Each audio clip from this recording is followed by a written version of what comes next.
Hello বন্ধুরা, আমি স্বর্ণা। অর্না কিচেনের পক্ষ থেকে সবাইকে অভিনন্দন। আজকে আমি বরাবরের মতোই নতুন একটি রেসিপি নিয়ে হাজির হয়েছি। আজকের রেসিপি হচ্ছে ইলিশ মাছের মাথা দিয়ে কচুর শাকের রেসিপি। আর হ্যাঁ, আপনি যদি আমার চ্যানেলে নতুন হয়ে থাকেন তাহলে অবশ্যই চ্যানেলটিকে সাবস্ক্রাইব করে পাশে থাকা বেল আইকনটি বাজিয়ে দিবেন। চলুন রেসিপিটি শুরু করি। প্রথমে আমি কড়াইয়ে দিয়ে দেবো পরিমাণ মতো সরষের তেল। তেলটি গরম করে তেলে আমি মাছের মাথা ভেজে নেব। তেলটি গরম হয়েছে, দিয়ে দেবো মাছের মাথা।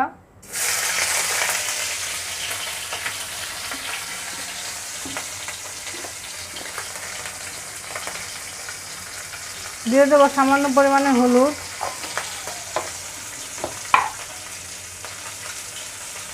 দিয়ে দেবো লবণ।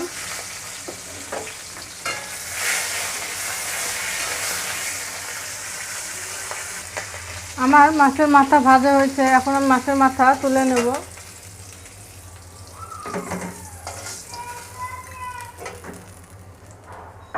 এই তেলেই দিয়ে দেব শুকনো লঙ্কা,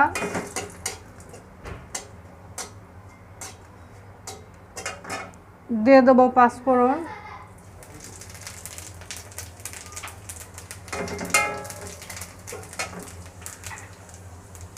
কাঁচা লঙ্কা ভালোভাবে ভেজে নেব। আমার লঙ্কাগুলো ভাজা হয়েছে, এখন এরপর দিয়ে দেবো পরিমাণ মতো লবণ, দিয়ে দেবো পরিমাণ মতো হলুদ গুঁড়ো। এটাকে আমি ভালোভাবে নেড়ে চেড়ে নেব।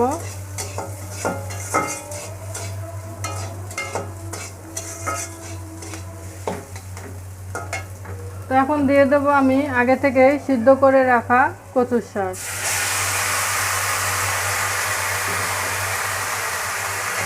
কচুর শাকটা আমি ভালোভাবে মিশিয়ে নেব।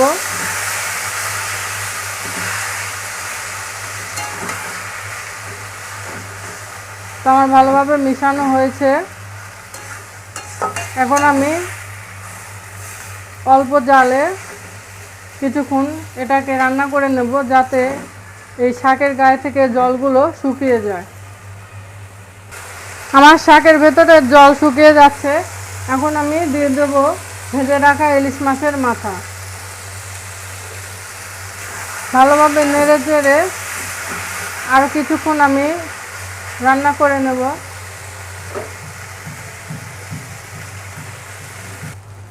দেখুন, আমার ইলিশ মাছের মাথা দিয়ে কচুর শাক রান্না কমপ্লিট।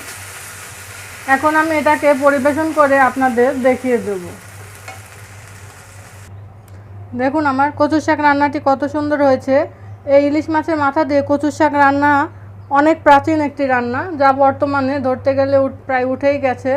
তো আমার এই রেসিপিটি যদি ভালো লেগে থাকে তাহলে অবশ্যই আপনারা বাড়িতে রান্না করে খেয়ে দেখবেন।